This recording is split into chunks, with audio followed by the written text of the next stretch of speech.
Olá, meus companheiros de leitura, tudo bem com vocês? Última semana do ano e o último bloco de capítulos do volume 4 de Ramsés, A Dama de Abu Simbel. Como passaram o Natal? Como estão se preparando para a virada de 2003 para 2024? Contem as novidades para mim. Ou, se você está ouvindo essa gravação depois, né, da virada do ano, como vocês passaram a virada para o novo ano? Pessoal, eu desejo que vocês tenham um ano, que todos nós tenhamos um ano abençoado, muito cheio de luz, muito cheio de alegrias, repleto de realizações, desafios, mas que principalmente a gente tenha muitas conquistas. Que Deus nos abençoe a todos. E vamos começar? Capítulo 57. Apesar dos cuidados que lhe eram prodigalizados por Neferet, uma jovem médica com dons excepcionais, a rainha-mãe Touia preparava-se para a grande viagem. Em breve se reuniria a Sete e abandonaria um Egito terrestre cujo futuro feliz estaria quase assegurado. Quase, porque o tratado de paz com os hititas ainda não estava concluído. Quando Nefertari veio encontrá-la no jardim onde meditava, Touia notou a emoção da grande esposa real. Majestade, acabo de receber esta carta da Imperatriz Puturrepa. Os meus olhos estão cansados. Peço-lhe que a leia. A voz doce e envolvente da rainha encantou o coração de Touia. A minha irmã, a esposa do sol, Nefertari. Tudo vai bem para os nossos dois países e espero que a sua saúde e a dos que lhe são próximos sejam florescentes. A minha filha passa muito bem e os meus cavalos estão magníficos. Que o mesmo se passe com os seus filhos, os seus cavalos e o leão de Ramsés, o grande. O seu servidor Hattusil está aos pés do faraó e prostra-se perante ele. Paz e fraternidade. São essas as palavras que devem ser pronunciadas, porque o Deus Luz do Egito e o Deus Tempestade do Hati querem confraternizar. Sendo portadores do texto do tratado, os embaixadores do Egito e do Hati puseram-se a caminho em direção a Pi-Ramsés, para que o faraó cele para sempre a nossa decisão comum. Que a minha irmã Nefertari seja protegida pelos deuses e deusas. Caindo nos braços uma da outra, Nefertari e Touia choraram de alegria. Serramana sentia-se como um inseto que ia ser esmagado pela sandália de Ramsés. De cabeça baixa, o sardo preparava-se para ser expulso do palácio e não suportava aquele fracasso. Ele e o antigo pirata habituara-se à sua existência de homem da ordem e corretor de erros. Uma fidelidade absoluta a Ramsés dera sentido à sua vida e o compensara de uma vida errante. Este Egito, que ele tencionara pilhar, tornara-se a sua pátria. Ele, o navegador, fixara-se em terra sem sentir vontade de voltar a partir. Serramana era reconhecido a Ramsés por este não o obrigar a passar uma humilhação diante da corte e dos seus subordinados. O monarca recebia-o no seu gabinete frente a frente. Majestade, cometi um erro. Ninguém conhecia o terreno e os dois espiões beduínos morreram esmagados debaixo das rodas do meu carro. Tem certeza de que Moisés escapou da tempestade? Ele e os hebreus atravessaram o mar de juncos. Vamos esquecê-los então, já que atravessaram a fronteira. Mas Moisés o traiu. Ele que siga o seu caminho, Serramana, já que não há mais perigo de perturbar a harmonia das duas terras. Que siga para o seu destino. Tenho uma missão importante para você. O sardo quase não acreditou no que ouvia. o rei perdoava-lhe o fracasso. Siga até a fronteira com 2 regimentos de carros para receber a embaixada hitita, cuja proteção garantirá. É uma missão decisiva para a paz do mundo, Serra-Mana. Hattusili cedera, dando simultaneamente ouvidos à sua intuição de homem de Estado, aos conselhos da esposa Poturrepa e às recomendações do embaixador egípcio Acha, redigir o texto de um tratado de não agressão com o Egito, sem se opor às exigências de Ramsés, e nomeara 2 mensageiros, encarregados de levarem ao faraó as tabuletas de prata cobertas com a versão do acordo em escrita cuneiforme.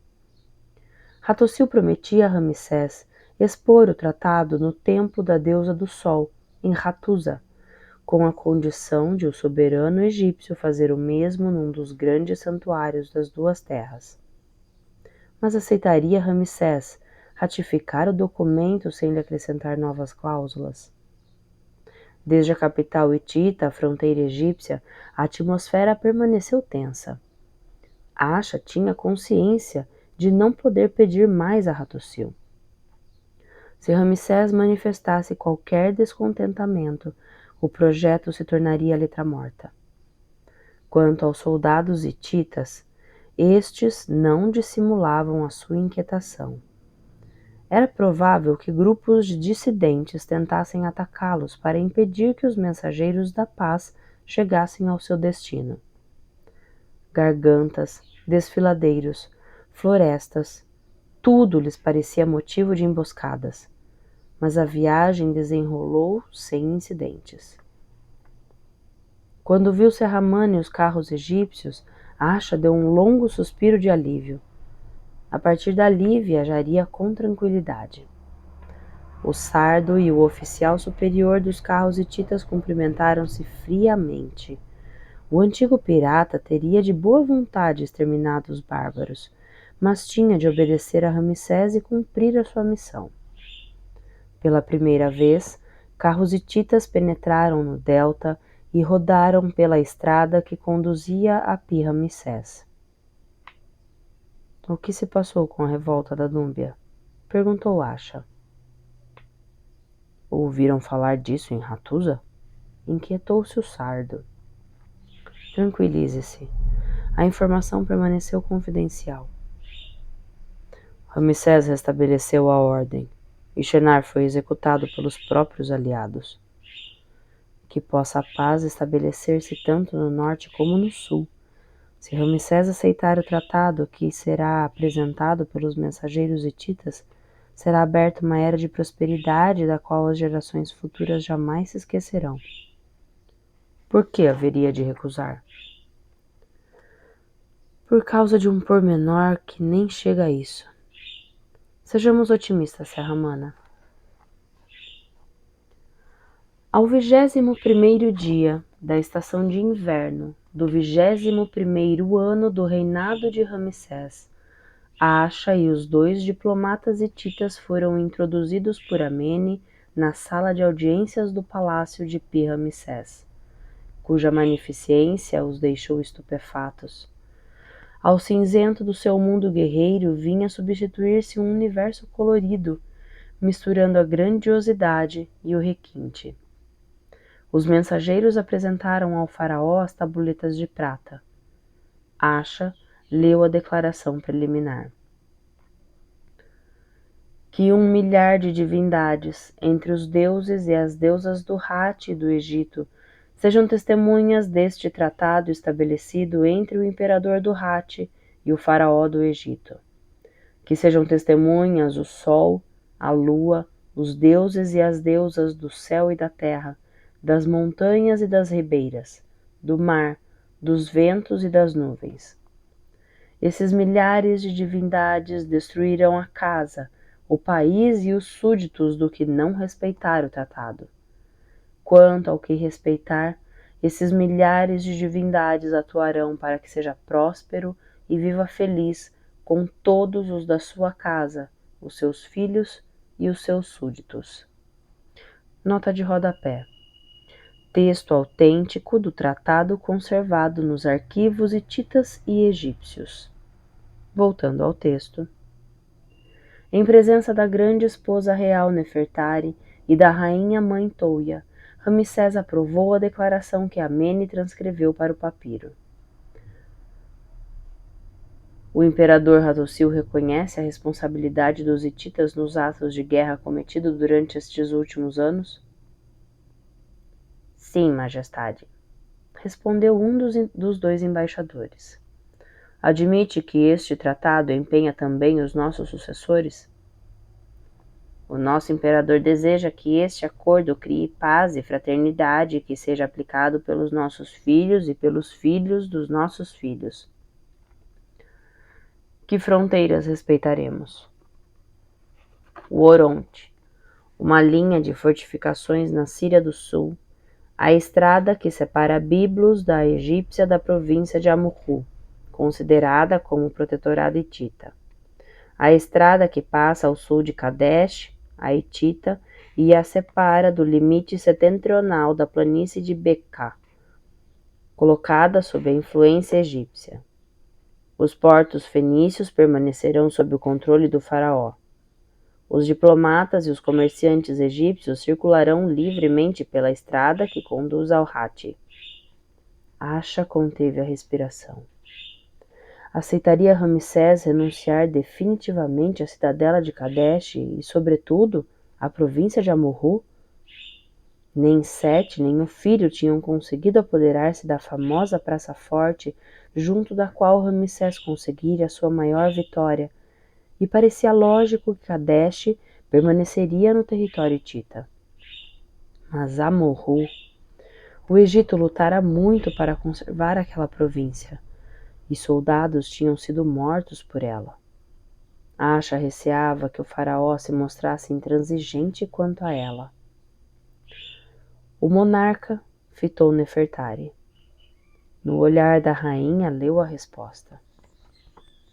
Aceitamos, declarou Ramsés o Grande. Amene continuou escrevendo, e Asha sentiu-se dominado por uma imensa alegria. Que mais deseja o meu irmão Hattusil? Perguntou Ramsés. Um pacto definitivo de não agressão, majestade, e uma aliança defensiva contra quem quer que ataque o Egito ou o Hati. Está pensando na Assíria?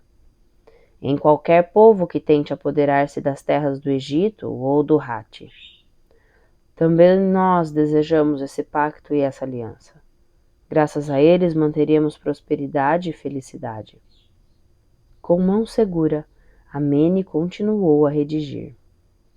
Majestade, o imperador Hattusil deseja também que, nos nossos países, seja respeitada e salvaguardada a sucessão real de acordo com os rituais e as tradições. Nem poderia ser de outra forma. O nosso soberano gostaria finalmente de regulamentar o problema da extradição mútua de fugitivos. Asha temia este último obstáculo. Um único pormenor controverso tornaria a pôr em risco a totalidade do acordo. Exijo que as pessoas extraditadas sejam tratadas humanamente, declarou Ramsés. Ao serem devolvidas ao seu país, seja o Egito ou o Hati, não sofrerão castigos nem afrontas, e a sua casa lhes deverá ser devolvida intacta. Uritexup, que se tornou egípcio, será livre para decidir o seu destino. Tendo recebido indicação de Hattusil para aceitarem aquelas condições, os dois embaixadores concordaram. O tratado podia, assim, entrar em vigor. Amene entregaria a versão definitiva aos escribas reais, que a copiariam em papiros de primeira qualidade. Este texto será gravado na pedra de diversos templos do Egito, anunciou Ramsés, como é o caso do santuário de Ra, em Heliópolis, na área sul da Alameda Oriental, do 9º pilone de Karnak e na fachada do grande templo de Abu Simbel. Assim, de norte a sul, do delta Núbia, os egípcios ficarão sabendo que viverão para sempre em paz com os hititas, sob o olhar das divindades. Fim do capítulo 57. Capítulo 58. Alojados nas alas do palácio destinada aos países estrangeiros, os embaixadores hititas participaram da euforia geral que dominava a capital egípcia. Constataram a imensa popularidade de Ramsés, celebrado por todos os lugares num cântico frequentemente entoado em coro. Deslumbra-nos como o sol, revigora-nos como a água e o vento, amamo-lo como amamos o pão e os tecidos bonitos, porque é o pai e a mãe de todo o país, a luz das duas margens. Nefertari convidou os hititas a assistirem a um ritual celebrado no templo de Hathor. Ouviram a evocação ao poder único que se criava a si próprio todos os dias, dava vida a todas as formas de existência, iluminava os rostos e fazia estremecer de felicidade as árvores e as flores. Quando os olhares se voltaram para o princípio oculto no ouro do céu, as aves levantaram voo neste instante feliz, e sobre os passos dos seres humanos abriu-se um caminho de paz. Indo do espanto à satisfação, os hititas foram convidados para um banquete durante o qual saborearam empanados de pombos, rins marinados, pernas de vacas assadas, percas do Nilo, patos grelhados, lentilhas, alhos e cebolas doces, abobrinhas, alfaces, pepinos, ervilhas, feijões, compota de figos, maçãs, tâmaras, melancias, queijos de cabra, iogurtes, bolos de mel redondos, pão fresco, cerveja doce e vinhos tinto e branco. Para aquela ocasião excepcional, foi servido um vinho de rara qualidade, colocado em jarros marcados com o símbolo de Anubis, o senhor do deserto, ao 6º dia do 4º ano do reinado de Sete. Os diplomatas admiraram-se com a abundância e com a qualidade das iguarias. Apreciaram a beleza da baixela de pedra e acabaram por entregar-se à alegria coletiva, cantando em egípcio os louvores a Ramsés. Era realmente a paz. A capital havia finalmente adormecido. Apesar da hora tardia, Nefertari escreveu de seu próprio punho uma longa carta à sua irmã Puturrepa, para lhe agradecer os esforços feitos e falar-lhe das horas maravilhosas que o Hat e o Egito viviam. Quando a rainha colocou o seu selo, Ramsés pousou-lhe docemente as mãos sobre os ombros. Ainda não terminou o tempo do trabalho? O dia tem mais tarefas do que horas. Não pode ser de outra forma, e é bom que assim seja. Não são as palavras que repete constantemente aos seus altos funcionários? A grande esposa real não pode fugir à exceção. O perfume de Nefertari embriagava Ramsés. O mestre perfumador do templo utilizara mais de 16 ingredientes, entre os quais o junco odorífero, a baga de zimbro, flores de giesta, resina de terebintina, mirra e aromas. Uma sombra verde sublinhava a delicadeza das pálpebras e uma peruca embebida em óleo da Líbia salientava-lhe a sublime beleza do rosto. Ramsés tirou-lhe a peruca, soltando a longa e ondulada cabeleira de Nefertari. Estou feliz. Não agimos em prol da felicidade do nosso povo? O seu nome ficará para sempre associado a este tratado. Foi você que construiu essa paz. O que me interessa a glória, perante a correta sequência dos dias e dos rituais. O rei fez deslizar as alças do vestido de Nefertari ao longo dos ombros e beijou-a no pescoço. Como posso falar-lhe sobre todo o meu amor? Ela voltou-se e pousou os lábios sobre os dele. Acha que é hora para discursos? A primeira carta oficial proveniente do Hatti, na sequência da assinatura do Tratado de Paz, provocou uma forte onda de curiosidade na corte de Pi-Ramsés. Desejaria Hattusil rever algum ponto essencial do acordo? O rei quebrou o selo colocado sobre o tecido que cobria a tabuleta de madeira preciosa e leu o texto escrito em caracteres cuneiformes. Dirigiu-se imediatamente aos aposentos da rainha. Nefertari terminava de reler o ritual para as festas da primavera. Estranha correspondência, realmente. Algum incidente grave? Inquietou-se a rainha. Não. Uma espécie de pedido de socorro. Uma princesa hitita de nome impossível de pronunciar está doente. Segundo Hattusil, parece possuída por um demônio que os médicos do Hatti não conseguem expulsar do seu corpo.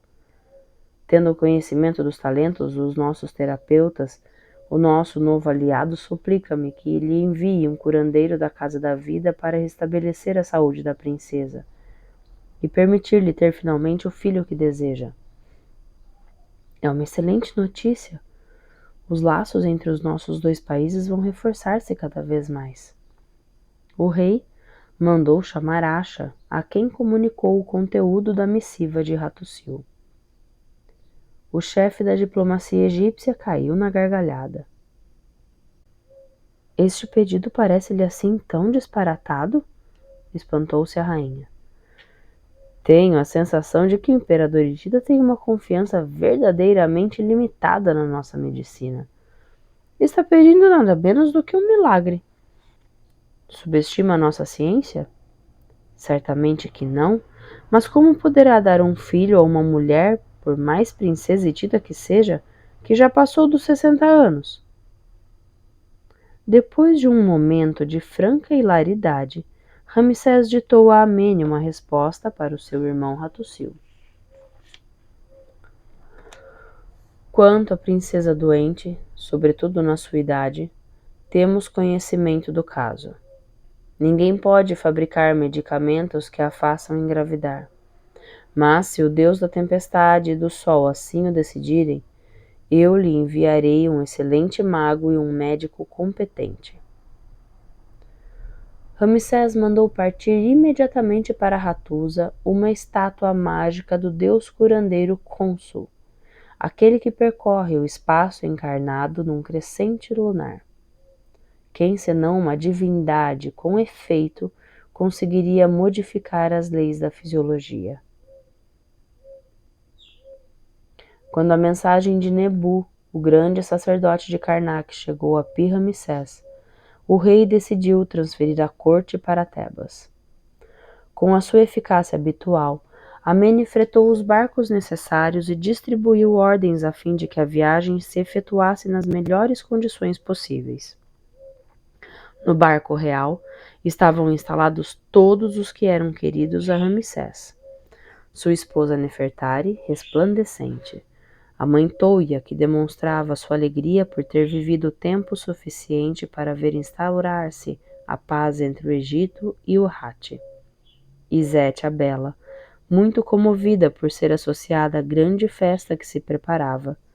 Os seus 3 filhos, Ra, o grande sacerdote de Mênfis, Meritamon, a música, e o jovem Merneptah, de impressionante estatura. Os fiéis amigos Amene e Asha, graças aos quais Ramsés conseguira construir um reinado feliz, o ministro Nedjen e Serramana, seus leais servidores. Apenas faltavam Setaou e Lotus, que, obrigados a vir de Abu Simbel, só se reuniriam ao cortejo em Tebas. E Moisés.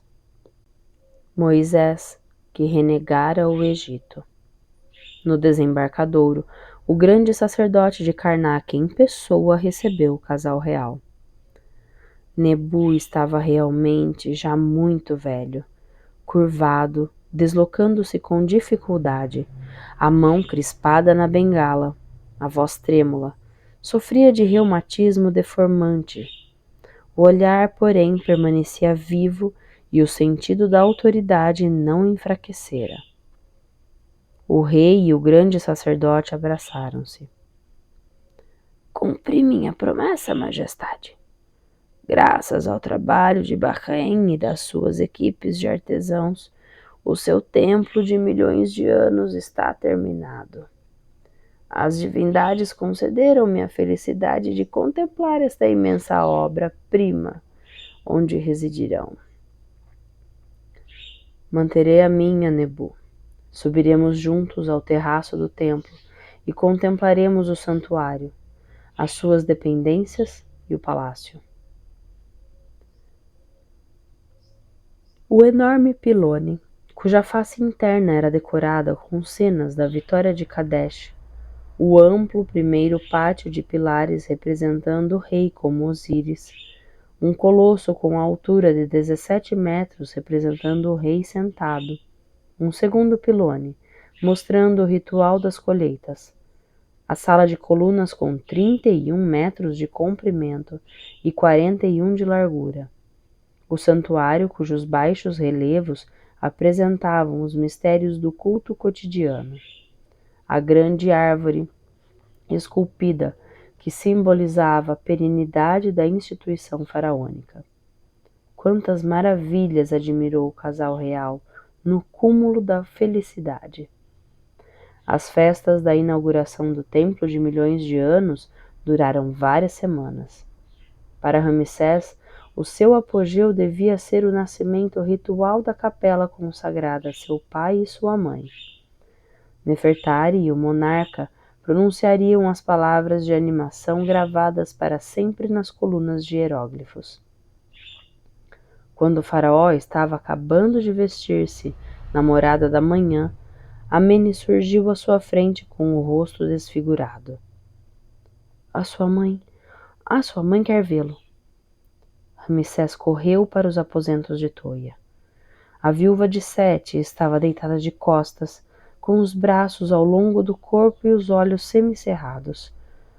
O rei ajoelhou-se e beijou-lhe as mãos. Está muito cansada para participar da inauguração da sua capela? Não é a fadiga que me pesa, mas sim a morte que chega. Vamos repeli-la juntos. Já não tenho forças para isso, Ramsés. Mas por que havia de revoltar-me?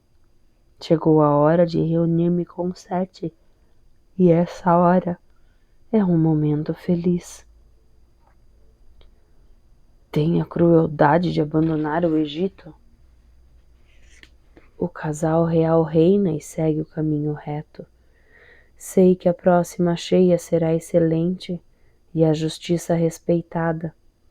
Posso partir descansada, meu filho, graças à paz que Nefertari e você souberam construir e que há de tornar duradoura. É tão belo um país sereno, onde as crianças brincam, os rebanhos voltam dos campos e os pastores entoam uma canção ao som da flauta, e as pessoas se respeitando, sabendo que o faraó as protege. Preserve essa felicidade, Ramsés. Preserve todas essas felicidades e transmita essa regra ao seu sucessor. Toia não tremia perante a suprema prova. Permanecia altiva e soberana, e o seu olhar impassível fitava a eternidade. Ame o Egito com todo o seu ser, Ramsés, e que nenhum sentimento humano se sobreponha a esse amor. Que nenhuma provação, por mais cruel que seja, o desvie dos seus deveres de faraó. A mão de Toia apertou com força a do filho. Deseje-me, rei do Egito, que eu alcance o campo das oferendas, a terra das felicidades. Deseje-me que eu me instale para sempre nesse país maravilhoso de água e de luz, e que ali brilhe em companhia dos nossos antepassados e de Sete. E a voz de Toia extinguiu-se num suspiro profundo como o além. Fim do capítulo 58. Capítulo 59. No Vale das Rainhas, lugar de beleza e perfeição, a morada de eternidade de Toia ficava próxima da prevista para Nefertari. A grande esposa real do faraó dirigiram os funerais da viúva de Sete, cuja múmia repousaria, a partir daquele momento, na Câmara de Ouro. Transformada em Osíris e em Hathor, Toia sobreviveria por intermédio do seu corpo de luz, que todos os dias seria reanimado pela energia invisível proveniente das profundezas do céu. Foram depositados no túmulo o mobiliário ritual, os vasos com as vísceras, os tecidos preciosos, os jarros de vinho, os vasos com óleos e ungüentos, os alimentos mumificados, os trajes de sacerdotisa, os cetros, os adornos, colares e joias, as sandálias de ouro e de prata, e outros tesouros que faziam de Toia uma viajante equipada para percorrer as belas rotas do Ocidente e as paisagens do outro mundo. Ramsés tentava receber a tristeza e a felicidade com a mesma força de ânimo. De um lado, a paz tão longamente desejada com os hititas e a conclusão do Ramessim, o seu tempo de milhões de anos. Do outro, a morte de Toia. O filho e o homem estavam amargurados. Mas o faraó não tinha o direito de trair a rainha-mãe, tão firme que nem a própria morte parecia ter tido sobre ela qualquer domínio. Devia respeitar a mensagem que lhe deixara. O Egito tinha de passar à frente dos seus sentimentos, à frente da sua alegria e da sua tristeza. E Ramsés submeteu-se às exigências da sua função. Assistido por Nefertari, continuou a segurar o leme do navio do Estado como se Toia estivesse presente. Dali por diante, devia aprender a prescindir dos seus conselhos e das suas intervenções. Era a Nefertari que competia agora a assegurar as tarefas que Toia desempenhava. Apesar da coragem da esposa, Ramsés sentia que o peso se tornava esmagador.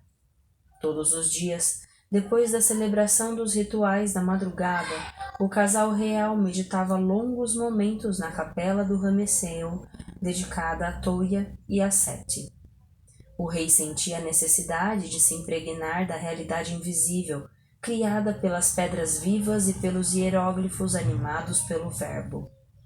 Comungando com a alma dos seus predecessores, Ramsés e Nefertari embebiam-se dessa luz secreta que lhes alimentava o pensamento.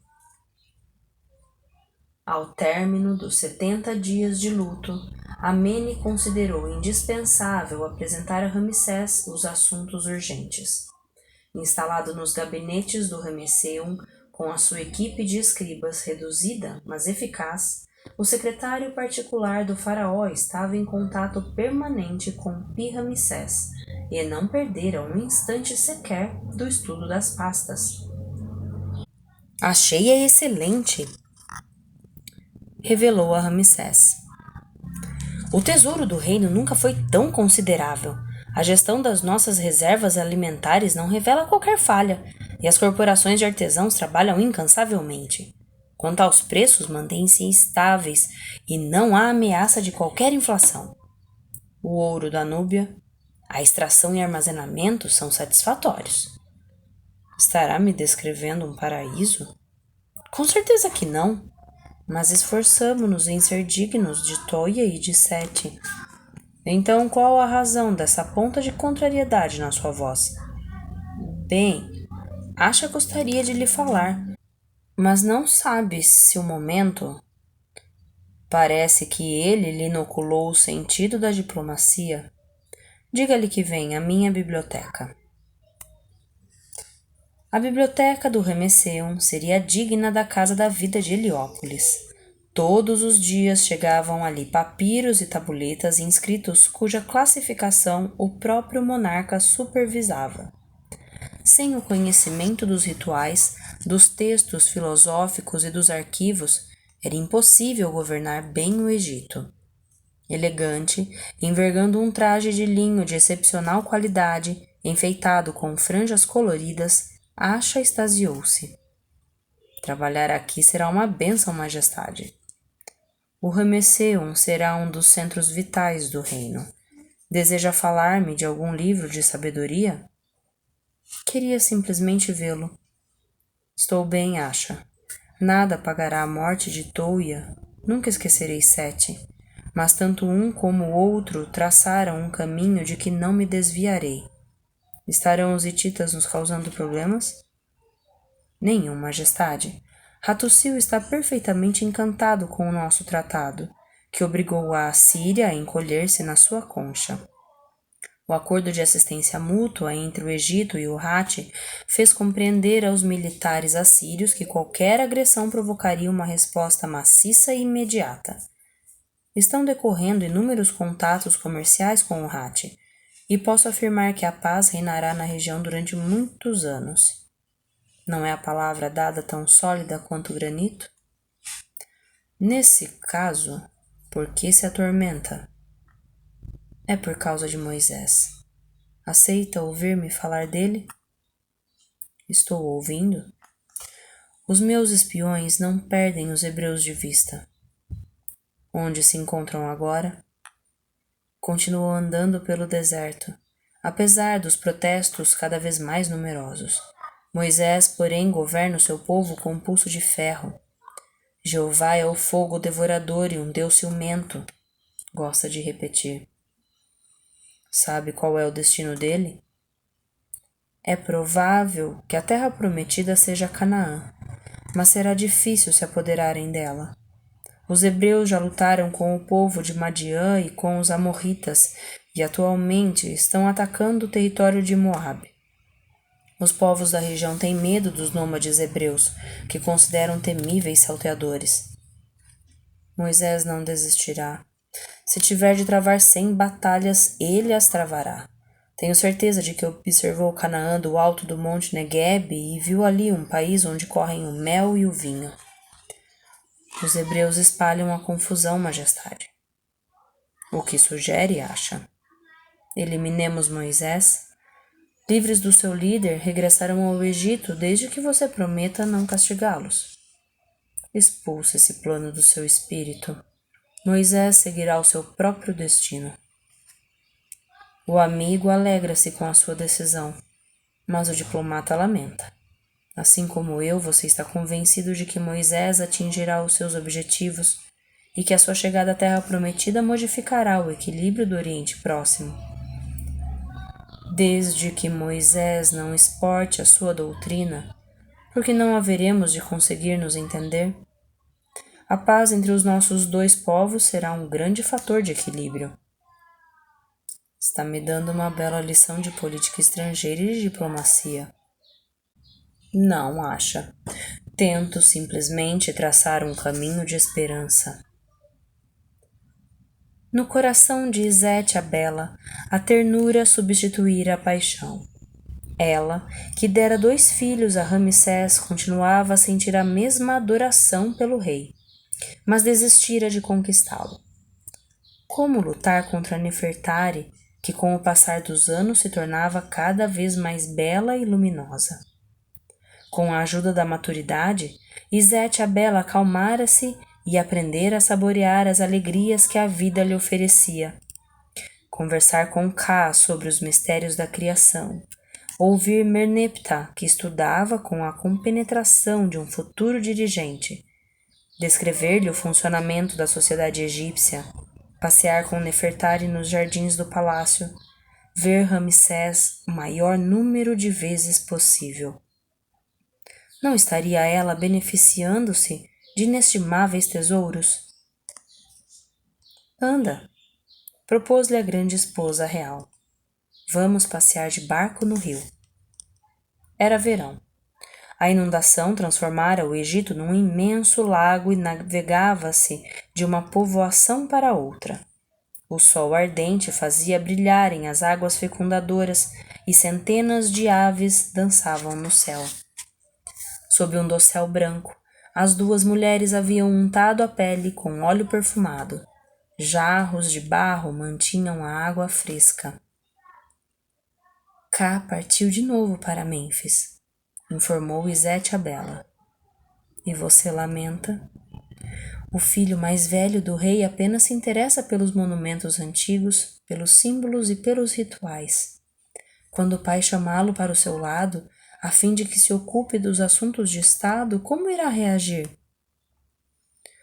A sua inteligência é tão grande que saberá adaptar-se.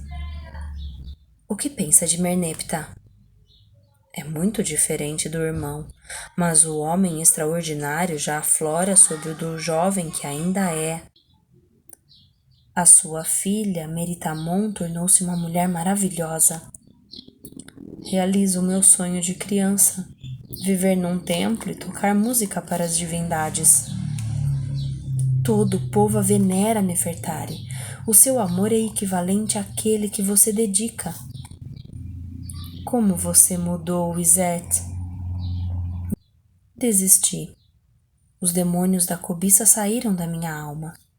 Sinto-me em paz comigo mesma, e se soubesse quanto a admiro por aquilo que é, pela obra que realiza, graças ao seu auxílio, a ausência de Toia será menos pesada de suportar. Já que está livre das preocupações de educação, aceita trabalhar ao meu lado? Não sou digna? Deixe que eu faça o julgamento. Majestade! Nefertari beijou Izete a Bela na testa. Era verão e o Egito estava em festa. O palácio do Ramesseum já era tão animado quanto o de Pi-Ramsés. Tais como desejava o rei, os anexos de seu templo de milhões de anos impunham-se como o principal centro econômico do Alto Egito, trabalhando em sintonia com Karnak. Na margem oeste de Tebas, o Ramesseum proclamaria para sempre a magnificência do reinado de Ramsés o Grande, cuja vastidão já impressionava os espíritos. Foi Amene quem recebeu a mensagem assinada por Setaon. Deixando de lado todos os assuntos com a respiração entrecortada pela emoção, o escriba saiu à procura de Ramsés, encontrando-o no grande lago próximo do palácio. Como era de hábito, na estação quente o rei nadava pelo menos meia hora. Majestade! Uma carta vinda da Núbia! O monarca nadou para a margem. Ajoelhando-se, Amene estendeu-lhe o papiro. Continha algumas palavras, as que Ramsés esperava. Fim do capítulo 59. Capítulo 60. À proa do barco do casal real, via-se uma cabeça da deusa Hathor em madeira dourada, segurando o disco solar entre os chifres. A soberana das estrelas era também a senhora da navegação.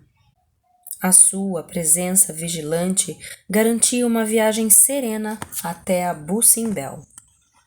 Abu Simbel, cujos 2 templos celebravam a união de Ramsés e Nefertari, estava pronto. A mensagem de Setaol não tinha qualquer ambiguidade, e o encantador de serpentes não costumava gabar-se. No centro do barco havia uma cabina de teto arqueado e apoiado sobre 2 colunatas com capitel em forma de papiros atrás e de lótus à frente. As aberturas permitiam que o ar circulasse. Sonhadora, a rainha saboreava a viagem como uma guloseima. Nefertari disfarçava uma intensa fadiga para não inquietar o rei. Ergueu-se e reuniu-se a ele sobre o toldo branco estendido à popa, entre 4 estacas. Deitado de lado, o enorme leão dormitava, com o velho cão amarelo-dourado apoiado em suas costas. Mergulhado num sono reparador, vigilante sabia-se protegido por matador. Abu-Simbel, alguma vez um rei fez semelhante oferta a uma rainha? Algum rei teve a sorte de casar com Nefertari? É felicidade demais, Ramsés. Às vezes, sinto até um certo receio. Devemos partilhar essa felicidade com o nosso povo, com todo o Egito e as gerações que nos sucederão. Foi por isso que quis que o casal real ficasse presente para sempre na pedra de Abu-Simbel. Nem você nem eu, Nefertari, mas o faraó e a grande esposa real dos quais somos apenas as encarnações terrestre e passageira. Nefertari aninhou-se nos braços de Ramsés e contemplou a Núbia, selvagem e esplêndida. Surgiu a falésia de granito, domínio da deusa Hathor, enquadrando a oeste uma curva do Nilo. Outrora, uma zona de areia fulva separava dois promontórios que desafiavam a mão do arquiteto e do escultor. A essa mão, agira, transformando a rocha apaixonada em dois templos cavados no seu coração e revelados por fachadas cujo poder e graça deslumbraram a rainha. Em frente ao santuário do sul, 4 colossos de Ramsés sentado, com altura de 20 metros. Em frente ao do norte, colossos do faraó em pé e em movimento enquadravam uma Nefertari com 10 metros de altura. Abu-Simbel nunca mais seria um simples ponto de referência para os marinheiros, e sim um local transfigurado onde o fogo do espírito brilharia, imóvel e imutável, no ouro do deserto núbio. Na margem, Setaou e Lotus fizeram sinais de boas-vindas, sendo imitados por todos os artesãos que os rodeavam. Houve um movimento de recuo quando o matador avançou pelo passadiço para descer à terra, mas a elevada estrutura do rei dirimiu os receios. A fera manteve-se à sua direita e o velho cão amarelo-dourado à esquerda. Ramsés nunca vira semelhante expressão de contentamento no rosto de Setaou. Pode sentir-se orgulhoso de si próprio, disse o rei abraçando o amigo. São aos arquitetos e aos escultores que deve felicitar, não a mim. Não fiz mais do que encorajá-los para que criassem uma obra digna de você. Digna das forças misteriosas que residem neste templo, Setaou. Ao chegar ao final do passadiço, Nefertari deu um passo em falso. Lotus amparou-a e notou que a rainha não estava se sentindo bem. Continuemos, exigiu Nefertari. Estou bem. Mas, majestade, não estraguemos a festa de inauguração, Lotus. Tenho um remédio que talvez acabe com a sua fadiga. O rude Setaou não sabia como comportar-se perante Nefertari, cuja beleza o fascinava. Comovido, curvou-se. Majestade, queria dizer... Celebremos o nascimento de Abu-Simbel, Setaou. Desejo que seja inesquecível. Todos os chefes das tribos núbias foram convidados a vir a Abu-Simbel festejar a criação dos 2 templos. Ostentando seus mais belos colares e saiotes novos, haviam beijado os pés de Ramsés e de Nefertari, e depois entoado um cântico de vitória que se elevara até o céu estrelado. Nessa noite, houve mais alimentos deliciosos do que grãos de areia na margem, mais peças de carne assadas do que flores nos jardins reais, uma quantidade inumerável de pães e bolos. O vinho correu como uma cheia abundante, e o Líbano e incenso arderam nos altares erguidos ao ar livre. Assim como lá longe, no norte, a paz fora estabelecida com os hititas, a mesma paz reinaria também durante muito tempo no Grande Sul. Abu-Simbel é, a partir de agora, o centro espiritual da Núbia e a expressão simbólica do amor que une o faraó à grande esposa real. confidenciou Ramsés a Setaú. Você, meu amigo, convocará aqui em datas regulares os chefes de tribo e os fará participar dos rituais que sacralizam esta terra.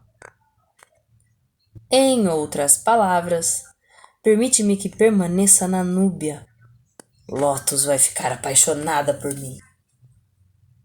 A doce noite de setembro seguiu-se uma semana de festas e rituais, durante os quais os participantes conheceram deslumbrados o interior do fabuloso templo. Na sala de 3 naves e 8 pilares, onde estava encostada a estátua do rei sob a forma de Osíris, com 8 metros de altura, admiraram as cenas da Batalha de Kadesh e o encontro do monarca com as divindades, que o abraçavam para melhor lhe comunicarem a sua energia. No dia do equinócio de outono, apenas Ramsés e Nefertari penetraram no Santo dos Santos. Logo que o sol nasceu, a sua luz atingiu o eixo do templo e veio iluminar o fundo do santuário, onde, sentados num banquinho de pedra, se encontravam 4 deuses. Ra-Horus, do país luminoso, o Ka de Ramsés; Amon, o deus oculto, e Ptah, o construtor. Este último permanecia nas trevas, exceto nos 2 equinócios. Nessas 2 manhãs, a claridade do alvorecer aflorava a estátua de Ptah, cujas palavras Ramsés ouviu subindo das profundezas da terra. Confraternizo-me com você e concedo-lhe a longevidade, a estabilidade e o poder. Estamos unidos na alegria do coração. Faço com que o seu pensamento esteja em harmonia com o dos deuses. Escolhi-o e torno as suas palavras eficazes. Alimento-o de vida para que faça viver os outros. Quando o casal real saiu do grande templo, egípcios e núbios soltaram gritos de alegria. Chegara o momento de inaugurar o segundo santuário dedicado à rainha e que tinha o nome de Nefertari, para quem o sol nasce. A grande esposa real ofereceu flores à deusa Hathor para que se iluminasse o rosto da soberana das estrelas. Identificando-se com Seshat, a padroeira da Casa da Vida, Nefertari dirigiu-se a Ramsés. Você devolveu o vigor e a coragem ao Egito. É o seu senhor. Como o falcão celeste, estendeu as suas asas sobre o seu povo.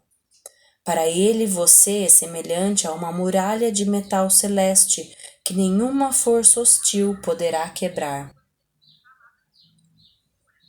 Para Nefertari, respondeu o rei, construí para sempre um templo escavado na montanha pura da Núbia, em magnificente pedra de granito. A rainha trajava um longo vestido amarelo, um colar de turquesas e sandálias douradas.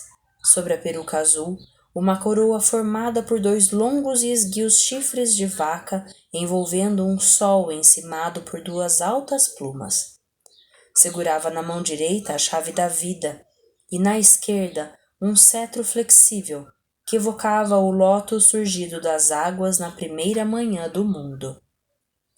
No topo dos pilares do templo da rainha, viam-se rostos sorridentes da deusa Hathor, e nas paredes, cenas de rituais envolvendo Ramsés, Nefertari e as divindades. A rainha apoiou-se no braço do monarca. O que se passa, Nefertari? Apenas um pouco de cansaço. Quer que interrompamos o ritual? Não, porque quero descobrir cada uma das cenas deste templo com você, ler cada um destes textos, participar em cada uma das oferendas, pois não foi esta a morada que construiu para mim? O sorriso da esposa tranquilizou o rei, que agiu de acordo com o desejo por ela expresso. Ambos animaram cada parcela do templo, até o naus, onde surgia a vaca celeste, encarnação de Hathor, saindo da rocha. Nefertari permaneceu durante longo tempo na penumbra do santuário, como se a doçura da deusa pudesse dissipar o frio que se insinuava nas suas veias. Gostaria de rever a cena da coroação, pediu ao rei. De um lado e do outro da representação da rainha, com uma silhueta de esbelteza quase real, Ísis e Hathor magnetizavam a sua coroa. O escultor tinha dado magnificência particular àquele instante, durante o qual uma mulher deste mundo entrava viva no universo divino para dar na terra testemunho da sua realidade. Abrace-me, Ramsés. Nefertari estava gelada. Estou morrendo, Ramsés. Estou morrendo de exaustão, mas morro aqui, no meu templo, com você e bem perto de você, pois formamos apenas e para sempre um único ser. O rei apertou-a contra o corpo com tanta força que julgou poder reter a sua vida, aquela vida que ela dera sem poupar aos que lhe estavam próximos e a todo o Egito para lhes permitir escapar a quaisquer malefícios. Ramsés viu o rosto sereno e puro da rainha ficar petrificado e a cabeça inclinar-se lentamente. Sem revolta e sem medo, a respiração de Nefertari acabava de extinguir-se. Ramsés transportou a grande esposa real nos braços, como a noiva, a qual o futuro esposo atravessasse o limiar da sua casa para selar o casamento. Sabia que Nefertari se tornaria uma estrela eterna, que a sua mãe, o céu, a faria nascer de novo e que a subiria para a barca da viagem da eternidade. Mas, mesmo diante de todo esse saber, como poderia acalmar a dor insuportável que lhe despedaçava o coração? Ramsés avançou para a porta do templo, com a alma vazia e o olhar perdido. Saiu do santuário. Vigilante, seu velho cão amarelo-dourado acabava de morrer entre as patas de Matador, que lambia docemente a cabeça do seu companheiro, como que querendo curá-lo da morte. Ramsés sofria muito para poder chorar. Naquele momento, a sua força e grandeza não lhe serviam para nada. O faraó ergueu para o sol o corpo sublime daquela que amaria por toda a eternidade, Nefertari, a dama de Abu Simbel, para a qual brilhava a luz. Fim do volume 4. Ah, meus amigos, eu quase parei de ler o livro no capítulo 59. Ai, que tristeza! A morte de Nefertari. Tantas alegrias e, por fim, essa tristeza. Bom, é a vida. Não podia ser diferente no Egito Antigo. E que maneira incrível de terminar esse volume. Emocionante. Ai, falta até palavras. Muito bem. Eu desejo que vocês que me acompanham já há tempos e quem está começando a acompanhar agora as leituras tenham um 2024 muito abençoado, muito iluminado, cheio de luz, cheio de alegrias. Que Deus mande uma dificuldadezinha ou outra, porque senão a vida não tem graça, né, gente? E que 2024 venha com toda a força, toda a glória e toda a intensidade com que tem que vir. E que Deus nos mantenha unidos. Isso é o mais importante. Que nos mantenha unidos e respeitando uns aos outros. As características únicas, as diferenças e tudo mais que Ele tiver que mandar pra gente aprender.